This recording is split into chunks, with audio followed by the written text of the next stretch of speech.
So as mentioned, the Buddha's awakening, at the heart of the Buddha's awakening were these realizations, these insights, these knowing and seeing the nature of the way things are. And as it's recorded in the early teachings, these were the paticca samuppada, dependent origination, dependent cessation, and in particular, their relationship to the Four Noble Truths and our sense of self, or identification. And as we've been already discussing quite fluently, what the relationship of craving, clinging, grasping is in relationship with our sense of self, our identity, our feelings, our liking, disliking, wanting, not wanting, and our whole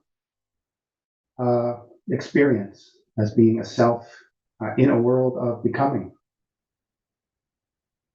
as we've been already discussing.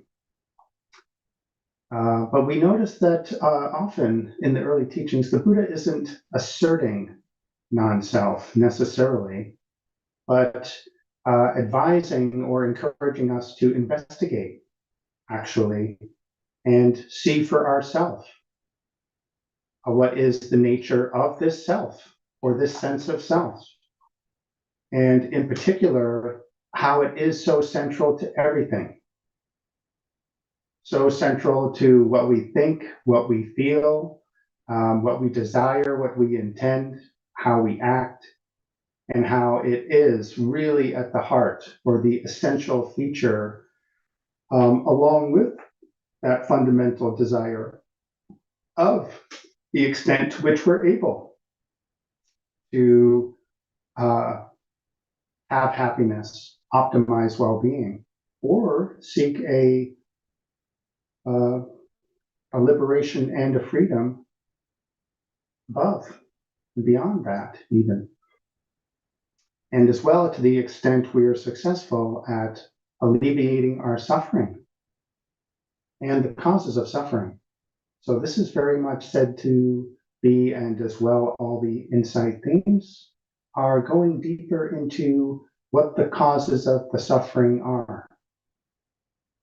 How is our ignorance or misunderstanding of a situation or something as fundamental as our sense of self, how is that directly related to our experience of suffering and the causes of suffering, or preventing our happiness and well-being and the causes of happiness and well-being? So the Buddha is so often putting this and the other insight themes forward as an inquiry or an investigation for us to look into our direct experience for ourselves and actually see or investigate and begin to discern more. What am I taking to be my sense of self? And are these, bases for identity? Is it actually a legitimate sense of self? Or is it permanent or impermanent? That kind of a thing. And that sort of more direct inquiry, or inquiring into our direct experience, seeing how it is relevant, getting direct evidence through our own insight, that's what actually begins to reveal what's actually happening, or deepen our understanding of our own process of self, making a me and a mine, how it is a construct or an event or an activity, how it is inextricably bound up with things like desires, attachments, clinging, and that we can find this sense of me and mine in every sense of suffering that we experience. In some, it will be much more explicit, especially with emotional content, that kind of thing, or a mental self story or ambition, but in very subtle ways in which we just have habitual reactivity regarding more subtle or even subconscious kinds of emotional content. So all the while, it's an inquiry or an investigation. And perhaps we're all aware that that is the basic approach of Vipassana or insight meditation, is for us to just begin to investigate, inquire into our direct experience and learning more and more sort of subtle discernment about what is actually happening. So often, as we know, we will start with something very basic or very, let's say, accessible to us in whatever sort of level or stage of discernment we're at, or mindfulness and discernment. So we've been exploring sensations in the body. Actually, not yet. It's come up several times for sure on this retreat, and every retreat it will, but we haven't explicitly focused on it. And many of us are already acquainted from our prior retreats and meditation practice. But even this thing about going into like physical sensations, to just begin to see what is a bit the simple sensation there, or even the pure sensation, and how is the process of a story getting added onto it. That kind of a thing is already really beginning to develop our mindfulness and our discernment, begin to actually notice more subtle processes which might be happening at more mental and emotional level. So we're using like basics like that as a way in to get familiar with learning how to discern inner processes, inner events, inner dynamics, and begin to see the subtle nuances of what's participating to sort of create sort of the whole gestalt of I don't like it, I don't want it, or I have pain, me and my experience, me and my feeling, me and my suffering, for example. And that can proceed, gradually or even more quickly. Once we get the hang of that, by the way, we perhaps are familiar with the famous teachings to Bahia, which were circulating. They were trending in the Vipassana circles, at least over in America, quite extensively, and they are revered teachings from the early discourses. Bahia, who was said to be the quickest to attain full awakening amongst the disciples, he was given the very simple but sort of pithy pointing out instructions, Bahia. In the seeing, there will be just the seeing. Thus, you should train yourself. In the seeing, just the seeing. In the hearing, just the hearing. In the sensing, just sensing. And in the cognizing, just cognizing. And when Bahia, you are training yourself thus, and there is no you here, and no you there, and no you in between. This is the cessation of suffering. We left a few words out here or there, but that's the spirit of it. And so that's said to be a very lovely, pure and simple teaching given by the Buddha to show how we can begin to discern sort of more pure experiencing and what gets added onto it, or what's there when it's free, like from the layers of narrative or add-on there. And so a simple thing we can be doing with physical sensations, a similar thing, and a similar thing we can be doing with mental and emotional sensations too. Like we have been discussing with dependent origination, learning to be mindful at an instance of contact, like where we hear something or when we feel something, and to see a sense of a feeling that feels unpleasant, and then a craving arise on that, which has the not wanting if it's unpleasant, and then the activity or momentum to want to manipulate circumstances to placate the feeling or to fix it or to avoid it, to get rid of it. We can see how that kind of discernment involves beginning to see things as a process in different, either temporal or structural ways in which other dynamics are participating. So that's, there are many, many ways in which these three actually are really interfacing this kind of dependent origination, the Four Noble Truths, and looking into our sense of self as a fabrication, as a co-creation. And even the Four Noble Truths are said to be like more of a specific instance of dependent origination, actually showing how dukkha arises and ceases, said to be a sort of a succinct, specific instance of dependent origination and dependent cessation there, but always linking it to these insight inquiries or investigations that we're doing to see how they link explicitly to a new insight, releasing a solid belief or view or interpretation we had of experience, and having that insight release some grasping or give us some more space.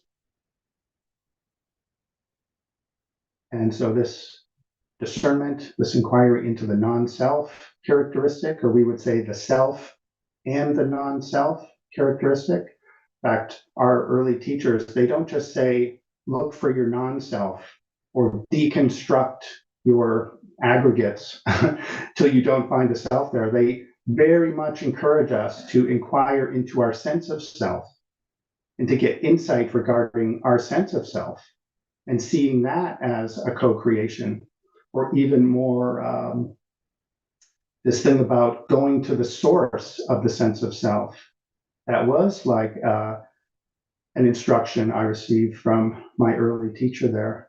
When getting questions about how not to, create a sense of self, say, with this thing called the chitta, and just going, and he would say, frankly, well, that's probably where the sense of self comes from.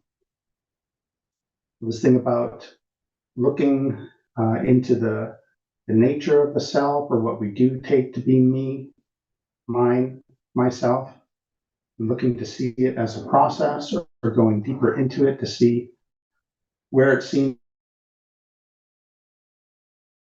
to be coming from, how it's totally intimate with the desires and the self story there.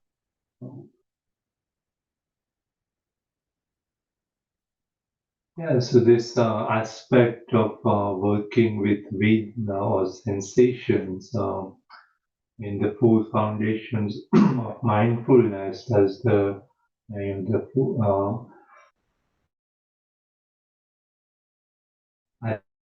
Ajahn Thanesaro uses the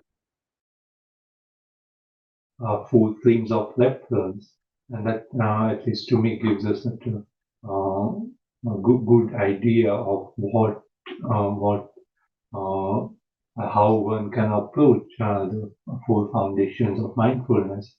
Anything we may experience, as one can look at it from different perspectives. So there's the body itself. Then or we can look at that experience from the point of view of the sensations that might be arising in the body, or the senses, that as a pleasant feeling of, but feeling not in a sense of emotion, but just that pleasant, painful, neutral, sukha vedana, dukkha vedana, neither dukkha nor sukha vedana, so neither pleasant nor unpleasant.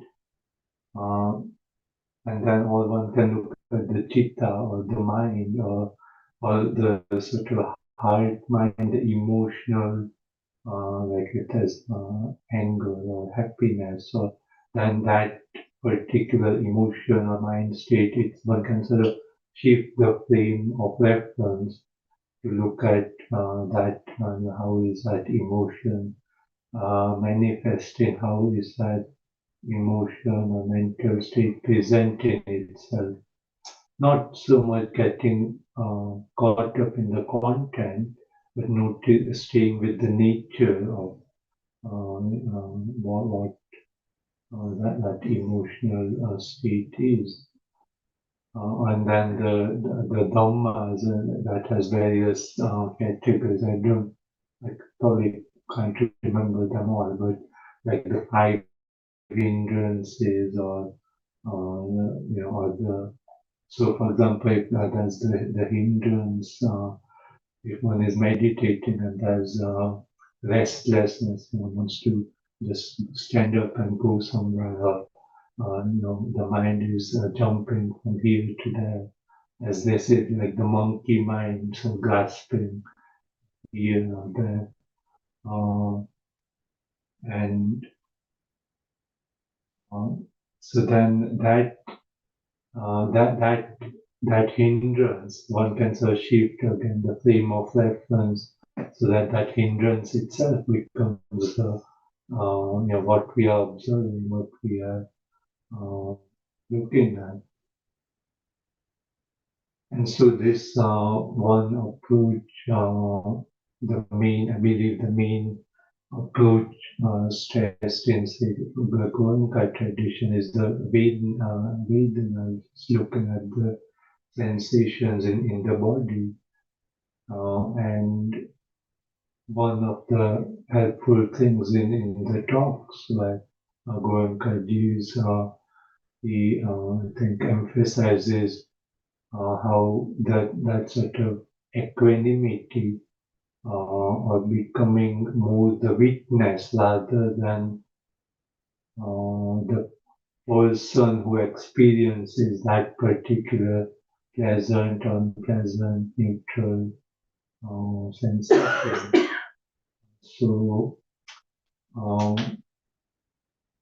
say, I mean, if for example, we are looking through the body and just noticing the feeling of the cloth touching the skin, there's some movement of air, and that, if I have my eyes closed, there's some subtle feeling that, oh, I have this finger is here, this one is here, and so just noticing that, or if there's some painful feeling that arises, then also noticing that, witnessing with equanimity, and if there's some pleasant sensation in the body, again, just witnessing, not becoming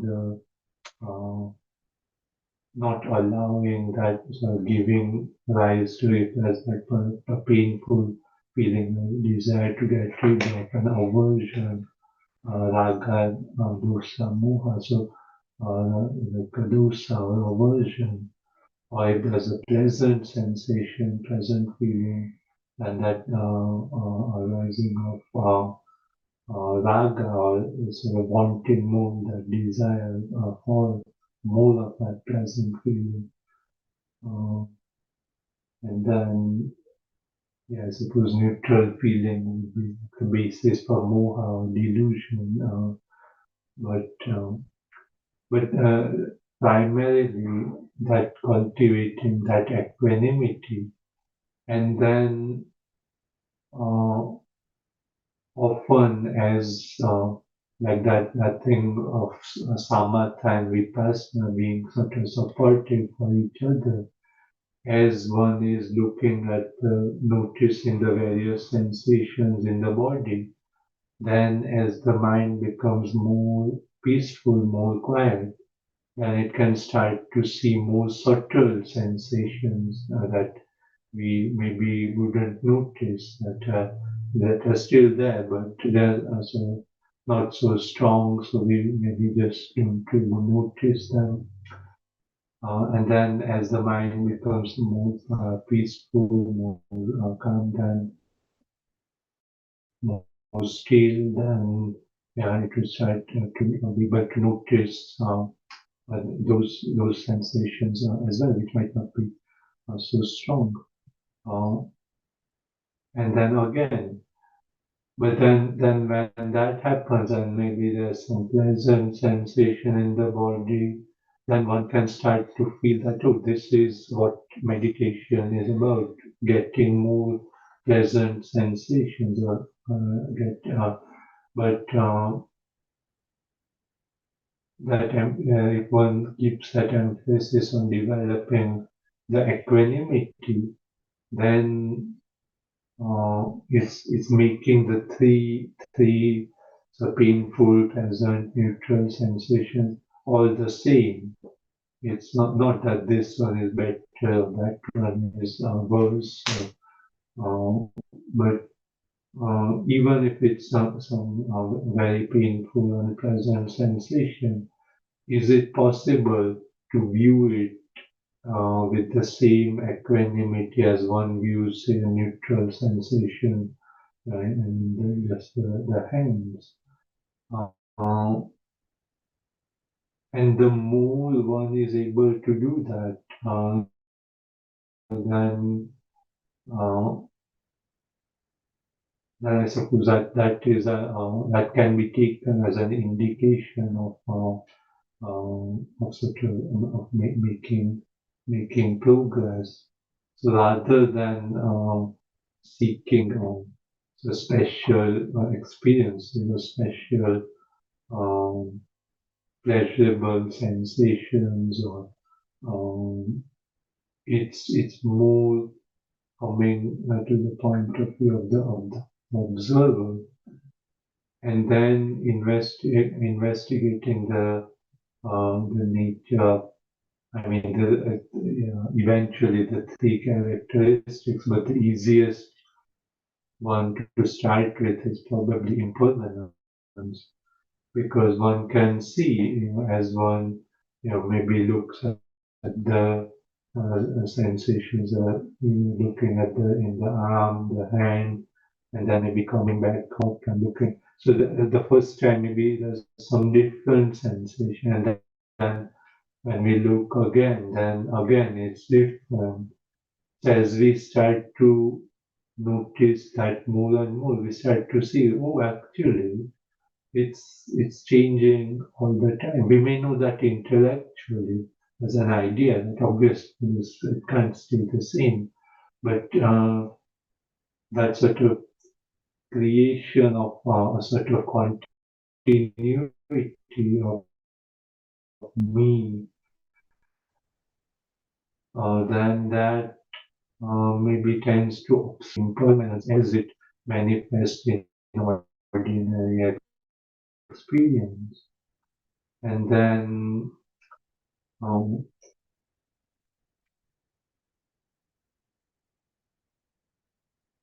I suppose that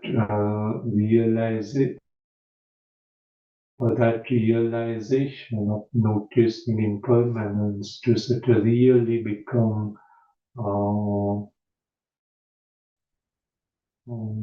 deeply sort of realized, then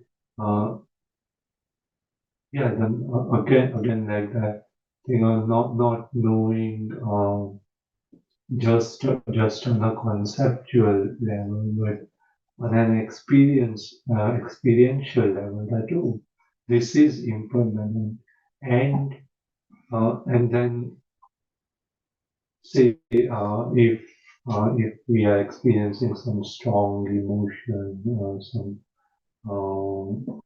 intense mental state, then if we are able at that time to look at how is it manifesting in the body, where are the sensations, that if we are able to shift if if there's some strong mental state, then maybe we can easily get caught up in the thoughts about it, reacting to it, or wanting to get rid of it, accept whatever we may, or that's a cycle of self-blame, or however it may manifest. But if one takes the attention away from the content of the thinking or the reaction, and then bringing it to the body and noticing where does one feel it in the body. Are there any tensions, or if there's anger, or maybe the stomach is so tense, ready to fight. But then if one is able to bring the attention to the body, and then inviting the body to consciously relax.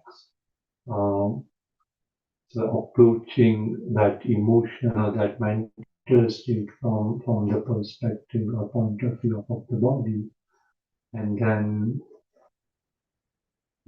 then seeing what happens happens to the emotion or the mental state.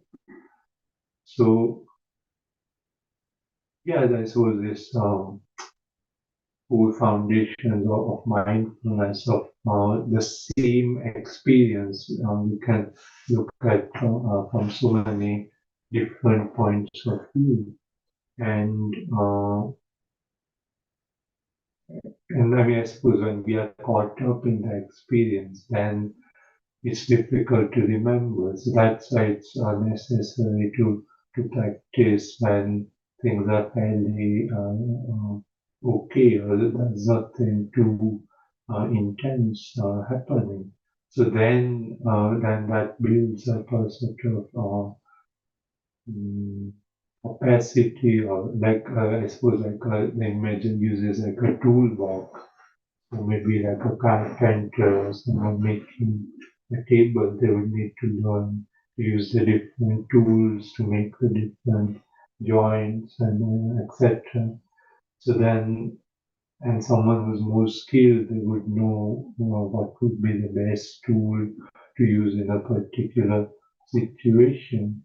And similarly with meditation, with practice, with mindfulness, one sort of learns these or tries out these different techniques or meditation in a sort of fairly on a simplified environment first, and then when in ordinary life one would experience these different emotions, mind states, then one would have more resources in order to meet them more skillfully, and also use whatever one may experience, be pleasant or unpleasant, for that part of insight to really see what is this thing, what is this being here. Yes, indeed. We all we all know it's easier said than done, right? Just be mindful. Well, if it were that easy. What is mindfulness? Non-distraction, or just be equanimous? What's equanimity? Non-reaction, non-reactivity. So that yes, we all know it's easier said than done, and especially with the theme of the self and non-self insight is said to be the most subtle and the most elusive, classically. So it may very well take quite a bit of developing skills in, say, mindfulness or discernment or equanimity to begin to approach it step by step. As Ajahn Santa mentioned, impermanence is a universal sort of gateway to just becoming more interested and aware of what we're experiencing and what the sort of more general behaviors of experience are. And indeed, one of the virtues of this four foundations of mindfulness discourse, or the four frames of reference, as it's put, which is taken to be a sort of major, especially insight, meditation almost program in itself. And it is quite strategically laid out, and that it does seem to go from more objective features or sensations, both of permanence or impermanence, or self and non-self, in a gradual way, which does help us develop, say, more skills in being mindful, being aware. But from the very outset, we need to be interested. I mean, this is the kind of thing that does require interest, and or desire, one's whatever desire to be more happy, or desire to be free from suffering, or desire to awaken to reality. And that sort of fundamental inspiration or connection that we're feeling to the practice is really going to inform, how and what we practice, and how deep we'd like to go with it, for example. So that is definitely right up front there. And there does seem to be sort of different, angles in, or different, just different aspects of the practice that will be sort of attracting our different character types. We're talking about different character types. If one is very science-minded, for example, or like Aya, the geophysicist, or me having done science and physics, the sort of investigation of the body could be very interesting. Or say someone's studied medicine, or like they're a doctor or a nurse, and they've already looked into bodies and been curious about bodies and fascinated by biology and life, or bodies like that. That could be a very interesting and accessible way in to begin to contemplate the nature of our experience. This body, its impermanent nature, its conditioned, independently arisen nature. That's was fascinating to me as a scientist, to look at the body and contemplate the elements, and see this cycle of conditionality or interconnection, where food is growing on a farm somewhere, and it's being nourished by the earth and the rain and the sun. That's all turning into that food right there. And if one is a little bit science-minded, they'll think of elements, or like the earth and the water and the fire there, and that food turns into this body. Actually, this body is made of food. The food is the way of introducing those elements into a body in a way that it can digest and integrate them into its composition like that. So for a science-minded one, and that doesn't necessarily have to be like Buddhist insight meditation, it's just kind of a fact of the matter. But for a science-minded one, that could be fascinating. And those could be just initial insights into conditionality, into non-self nature. Just like a matter of fact, this body is the same as these elements, right here. And likewise, all the other material objects in the world, even this curious creature we call a smartphone, is in some way made of these elements. So, themes like that, insight themes like that, can be a gateway in to what our talent is, where our creativity is, and where our desire to, learn or understand is. And so that can also apply more to this dependent origination, although that could be more of a, philosophically or psychologically minded one who is very, very curious, be looking into the mind and mental processes to see what is giving rise or creating, experience itself. There's something behind this gestalt of being a self experiencing a world. And this can help to sort of see the layers of that, or see it happen as if step by step. And that can be the fascination there. Or it could be, say, through the emotional content. And this could be like related to psychology or just emotion, and how that is really central to our interest in the Dharma, seeing and understanding reactivity, seeing all the suffering that comes with sort of not understanding why we feel or react the way we do, and going a bit deeper into the content there. And for some types, that can be focusing a lot on when the liking and disliking arise in accordance with the, the feelings and the memories which are present there, and seeing how those facilitate reactivity or actions that can either, perpetuate suffering, or maybe one, can discover new ways or new skills to be intervening, to sort of disrupt those habits or transform those habits through skills. So there are certainly, different aspects of insight practice, or these four foundations of mindfulness, that do have, more and more sort of objectivity of ways they're introducing us to our experience. And to have a bit that space there, even this word that reoccurs in every foundation of mindfulness, pajanati, that one knows. That's really where this mindfulness is central to it, that one's observing sensations with a kind of equanimity and knowing. And sure enough, that is much easier to do or to develop in a more benign situation. Or, I mean, there's no rule about this, but in coming to a retreat, when we presumably have ideal conditions, although it would be nice if the sun would shine occasionally, but we have ideal conditions, and we can, everyone is peaceful or not, but we have this communal agreement and communal harmony, and nothing to do but meditate, no concerns at all, except for looking inside and contemplating wisdom and tranquility and compassion.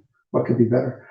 But we know that a lot, that gives the opportunity for a lot to be revealed, either just when we do remove ourselves from our daily life preoccupations or distractions, maybe we are offline now, or just allow the mind to settle. I can really open up inner reservoirs, subconscious or unconscious, or just content that we have been able to avoid addressing through distraction or preoccupation like that. So it's no simple thing to say on a retreat we have ideal conditions and our mind is getting more calm and sensitive and equanimous.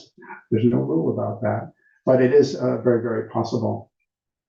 And as Ajahn Santa mentioned, those are, just like, children in a playpen or a sapling tree in a nursery, those are the conditions when we can, really develop some of the simple skills. It's much more difficult to fold your laundry in a windstorm, right?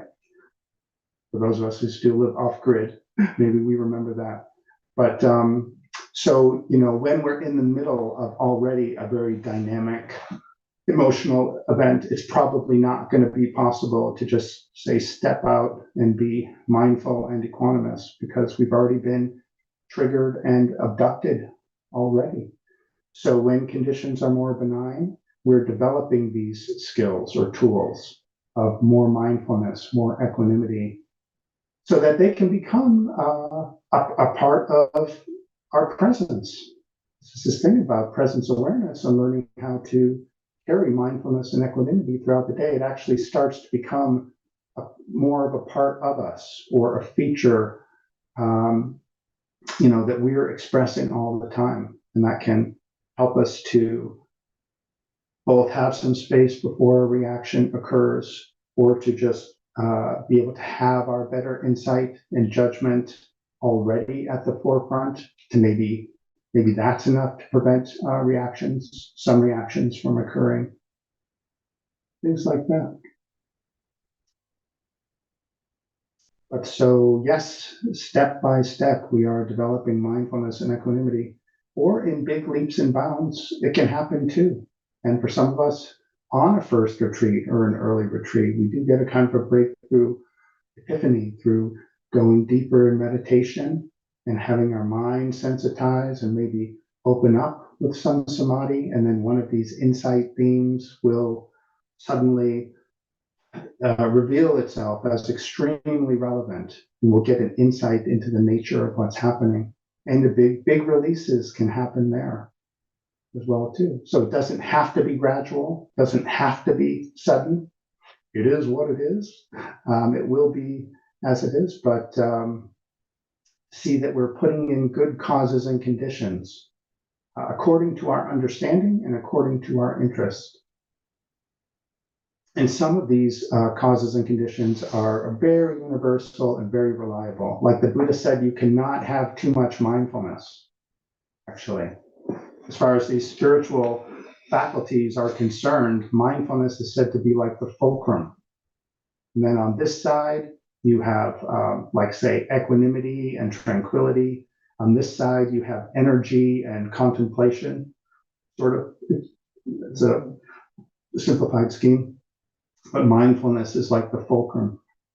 And you can have too much equanimity or too much tranquility that can imbalance our practice, or you can have too much energy or too much, say, enthusiasm and contemplation, and that can imbalance it.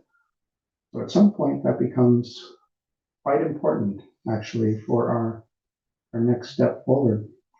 But apparently mindfulness is very, very reliable, and you cannot have too much of it.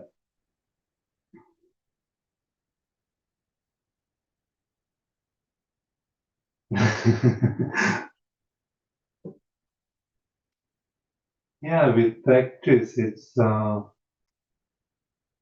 strange because we don't know what will arise next, and yeah, I still think that that's a sense of wonder, of it's like, the landscape of the mind.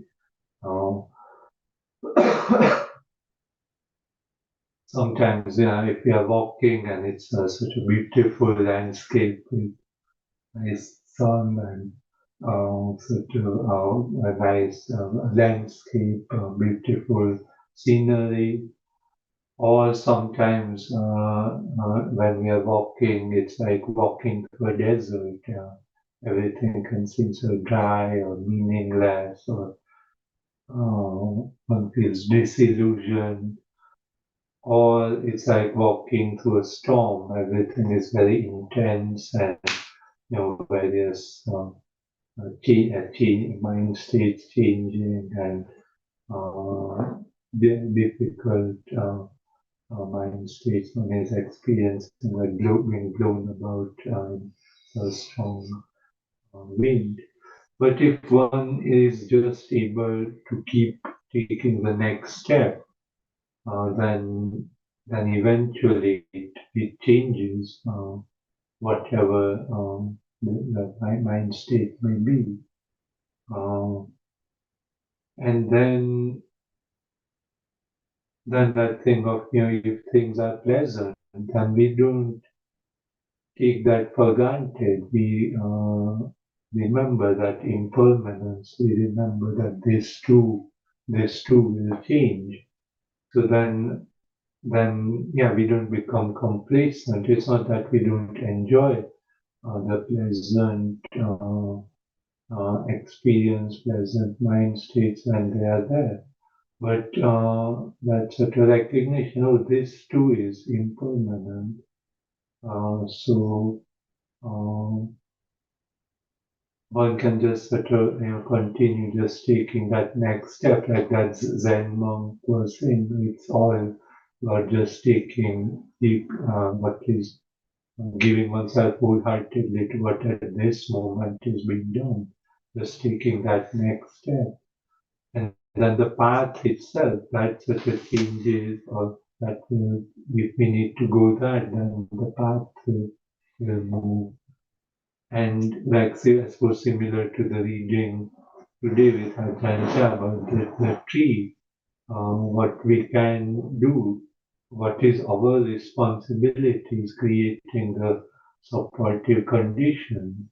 So then what the insight, what the result or attainment is, it's like, we don't know what landscape will be there next or what will come next, but we can keep putting the effort into just taking that next step or creating the supportive conditions for the mind to become peaceful, for the mind to see what this being is, what experience is. And again, that it's like the feeling of the bucket or jug of water. There's not one here, but it's like all we need to do is keep putting the drops of water in. So from the outside, we can't see how full it is. But if we keep putting the drops of water in, eventually it overflows. And also sometimes the drop, it may be really small. We may not be so motivated to practice, or everything feels very difficult. Or we may forget for some time, and then there's a long gap between when we put the next drop of water in. But in one sense, that doesn't really matter as long as whenever we remember, we sort of start again, just that continuity over a period of time. And that brings about the sort of the transformation or the insight or allowing that whatever insight one has to establish itself, because often it works as we do some practice and we realize something, and then we forget again, and then again we realize something and we forget. Ajahn, we would sometimes use the image at the meal time. They would have the kettles, so for the water they would pour it so it drips drop by drop. And then he would say that as one is, I suppose, on an enlightened mind would be that the mindfulness or insight, it comes in drips as a drop by drop. One notices something, then it's like a line of darkness, and there's a little light, and then another one. That's sort of constantly noticing, realizing, and then forgetting. And then hopefully over time, and then it would pull it, so it becomes a stream. So I assume that could be like the enlightened mind, that could be mindful continuously. And so in a sense, that's direction we move towards, that sort of remembering quicker. Or I don't know if I told this, I don't remember, maybe I was told it to some individual. It's like Ajahn Lumpur Sumedho, he was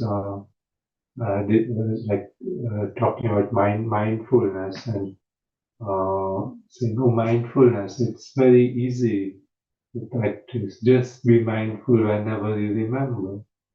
And then to illustrate that, he told a story of and he was a sort of a young monk, and they would go on alms round or pindapat to the local village. And if it looked, so they would walk to the village, to the entrance of the village, and then go on alms round and come back. So if it looked like it would rain, so they would take an umbrella. And if it wasn't raining, they would leave the umbrella at the entrance to the village and then go on arms down. But so one time he went, left the umbrella at the entrance to the village, went on arms round, and then walked back to the monastery. And as he was entering the gate, he remembered, oh, the umbrella is at the village. So then he had to walk back to the. And then he said, but maybe that next time it would be like he would remember halfway. So that moment of remembering that the umbrella is not here. So that's like a moment of mindfulness. And then the distance one has to walk back. That's like symbolizing the suffering that can arise through lack of mindfulness. So that thing of remembering quicker. So maybe next time one remembers halfway. And then the distance one is less. Or yeah, so it's that, I suppose, that continuity that I've found to be the most useful quality with the years.